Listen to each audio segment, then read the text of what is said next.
आज हम भगवद गीता का पहले अध्याय का श्लोक संख्या 35 देखेंगे। हमारा श्लोक है ये।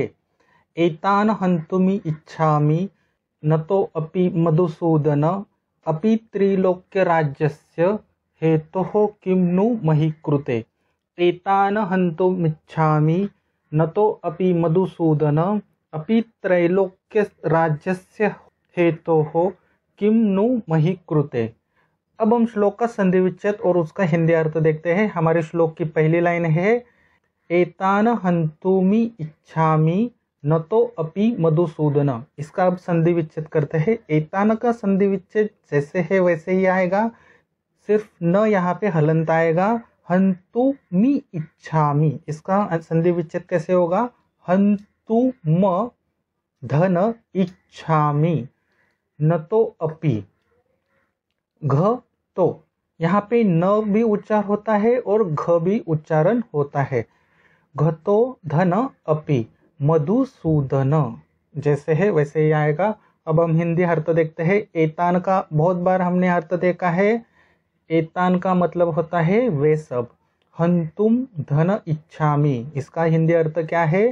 हन्तुम यानी कि मारना, इच्छामि यानी कि चाहते हैं, मेरी इच्छा है। हम बोलते हैं ना कि मैं आइसक्रीम खाना चाहता हूँ, तो वो आपकी क्या हो गई? इच्छा हो गई। यहाँ पे थोड़ा सा संबोधित है।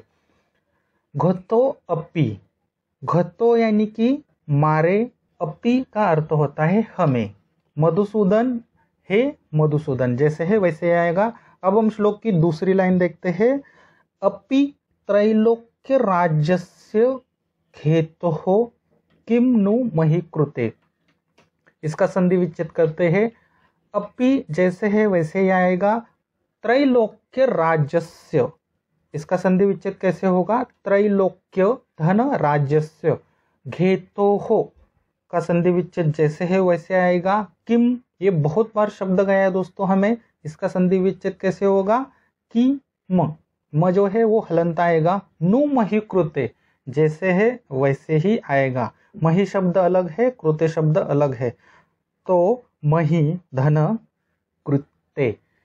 अब हम इसका हिंदी अर्थ देखते हैं। अपि का अर्थ होता है तो भी, त्रैलोक्य राज्यस्य, त्रैलोक्य तीन लोकों का सुख, राज्यस्य का अर्थ होता है लोगों का सुख।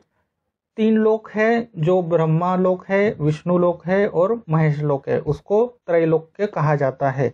हेतु हो विनिमय में, किम का अर्थ होता है कहा जाए। महि कृते, महि यानी कि, देखिए हमें एक शब्द गया था पिछले श्लोक में, वो था कि महीपते। वहां पे हमने अर्थ क्या देखा था? महीपते का किसको संबोधित किया था? वो धृतराष्ट्र को किया था। तो महीपते का उस श्लोक में एक्चुअल अर्थ क्या था? पृथ्वीपते। मही यानी कि पृथ्वी, पते का अर्थ होता है पति, पति का अर्थ होता है राजा। तो पृथ्वी का राजा उस वाले श्लोक में। यहाँ पे क्या है? मही कृते। तो यहाँ पे मही का अर्थ होता है पृथ्वी, कृते का अर्थ होता है कृति, यानी कि कृति करना। कृति करना यानी कि बात करना, कृति करना, काम करना, ये होता है। ठीक है दोस्तों, तो आज हमने दोस्तों पहले अध्याय का जो 35वां श्लोक है उसका संधि विच्छेद देखा और उसका हिंदी अर्थ देखा। किसी भी श्लोक को सीखना है तो संधि विच्छेद और उसका हिंदी अर्थ आना बहुत ही जरूरी है। अगर कोई भी श्लोक आपको जीवन में उतारना है तो आपको सबसे पहले उस श्लोक को पढ़ना आना चाहिए, उस श्लोक को समझना आना चाहिए, और उस श्लोक का अगर आपको अर्थ पता है तो ही वो श्लोक आप जीवन में उतार सकते हो।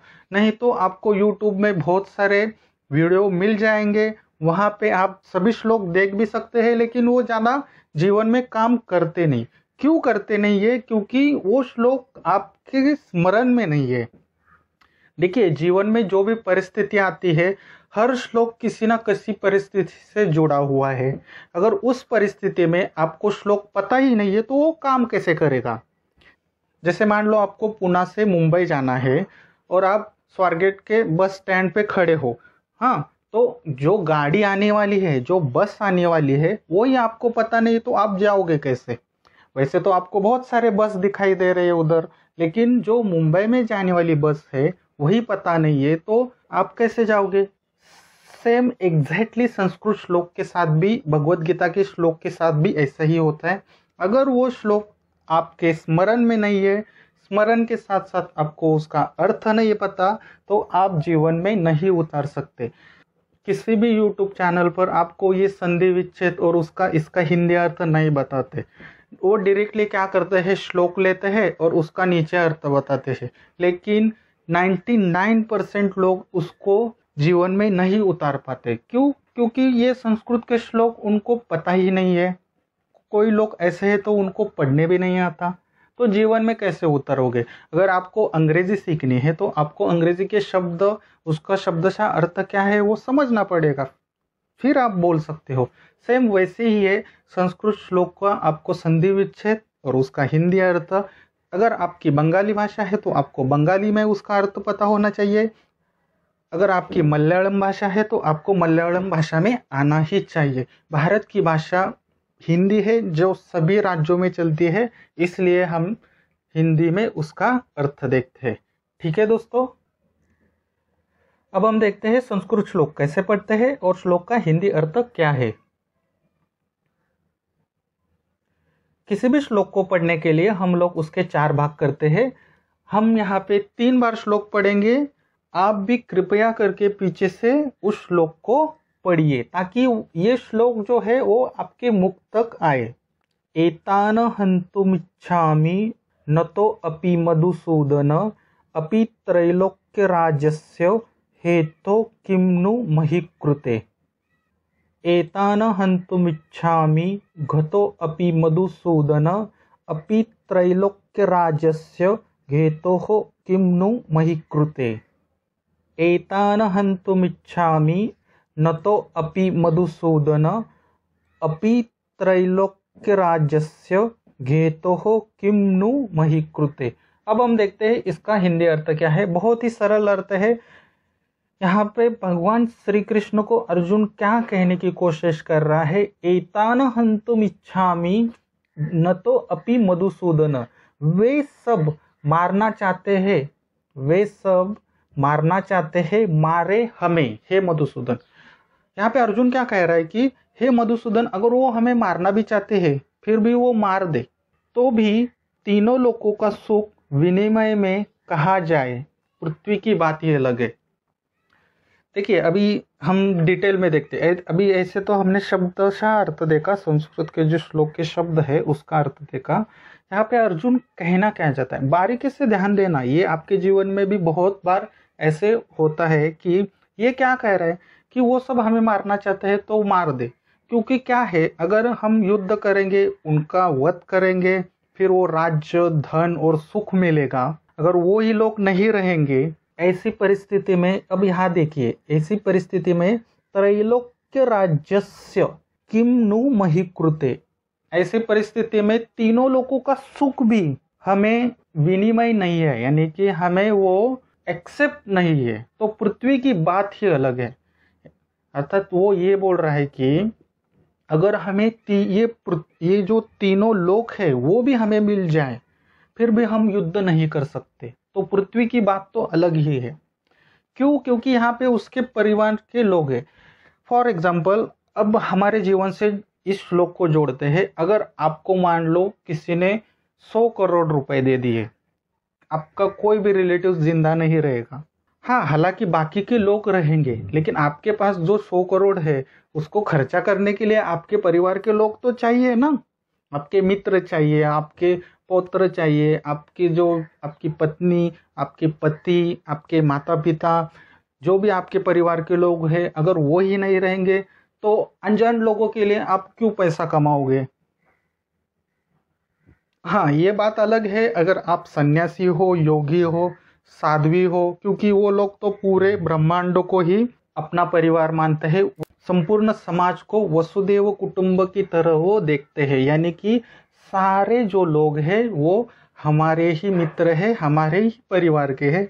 लेकिन भौतिक जगत में, जैसे कि आप और मैं, क्योंकि मैं भी साधु नहीं हूँ, साध्वी नहीं हूँ, आप भी साधु नहीं है, साध्वी नहीं है, योगी भी नहीं है, तो हम भौतिक जगत में जो कुछ बनाते हैं, जो कुछ कमाते हैं, वो अपने ही परिवार के लिए कमाते हैं।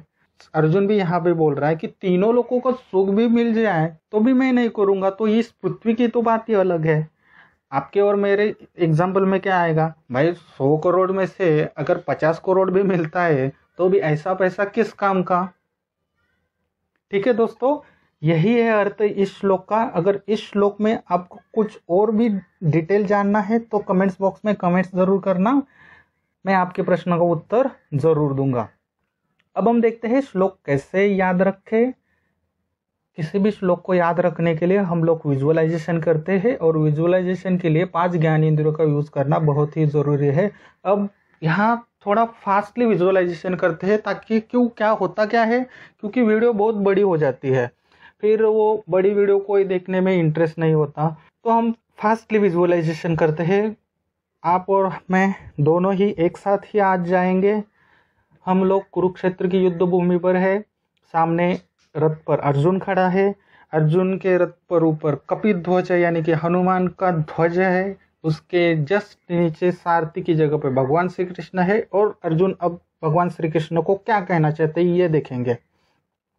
अर्जुन ये कह रहा है कि वे सब हमें मारना चाहते हैं तो मार दे, वे सब हमें मारना चाहते हैं तो मार दे, तो भी तीनों लोगों का जो सुख है वो भी हमें नहीं चाहिए, तो पृथ्वी की बात ही अलग है। तीनों लोगों का सुख क्यों बोल रहे हैं, क्योंकि ये जो युद्ध जीतेंगे, पृथ्वी का सम्राट कौन था पहले, धृतराष्ट्र था। अगर ये पांडव युद्ध जीतते हैं तो कौन होगा, 5 पांडव पृथ्वी के सम्राट होंगे। जो ज्येष्ठ पुत्र है कुंती का, युधिष्ठिर, वो बन जाएगा। तो तीनों लोगों का सुख ही मिल गया ना पृथ्वी के ऊपर। जैसे अमेरिका महासत्ता है, पूरे वर्ल्ड में वो महासत्ता के रूप में शासन करती है, तो वो उनके लिए तीनों लोगों का सुख है। वही अर्जुन यहाँ पे कहना चाहता है कि वो अगर हमें मारना चाहता है तो मारे, क्योंकि वो नहीं सोच रहे हैं कि वो परिवार के लोगों के ही साथ युद्ध कर रहे हैं। तो हम तो सोच सकते हैं ना, अगर सामने वाला मूर्ख है तो हमें मूर्ख बनने की जरूरत नहीं है। ठीक है दोस्तों, आप सबने अच्छे से विजुअलाइजेशन किया होगा। मैं श्लोक पढ़ूंगा और आप पीछे से उस श्लोक को कनेक्ट करने की कोशिश जरूर कीजिए। एतान हन्तुमिच्छामि नतोऽपि मधुसूदन अपि त्रैलोक्य राज्यस्य हेतोः किं नु महि कृते। अब हम इस श्लोक की प्रश्नावली देखते हैं। इस श्लोक के प्रश्न क्या है। पहला प्रश्न है, अर्जुन यहाँ कहना क्या चाहता है। दूसरा प्रश्न है, त्रैलोक्य राज्यस्य का हिंदी अर्थ क्या है। तीसरा प्रश्न है, हन्तुमिच्छामि का हिंदी अर्थ क्या है। चौथा प्रश्न है, महि कृते का हिंदी अर्थ क्या है। इसी तरह दोस्तों 700 श्लोक सीखना है तो कृष्ण ज्ञान यूट्यूब चैनल को सब्सक्राइब जरूर करना। अगर ये वीडियो अच्छा लगा तो प्लीज़ लाइक ज़रूर करना। जो भी भगवत गीता सीखना चाहता है, संधि विच्छेद सीखना चाहता है, विजुअलाइजेशन के साथ भगवत गीता सीखना चाहता है, उस व्यक्ति को आप ये वीडियो शेयर ज़रूर करना। अगर इस श्लोक के बारे में आपके पास कुछ प्रश्न है, कमेंट्स बॉक्स में कमेंट्स ज़रूर करना, मैं आपके कमेंट्स का उत्तर ज़रूर दूंगा। फिर मिलते हैं नेक्स्ट श्लोक में, तब तक के लिए हरे कृष्णा।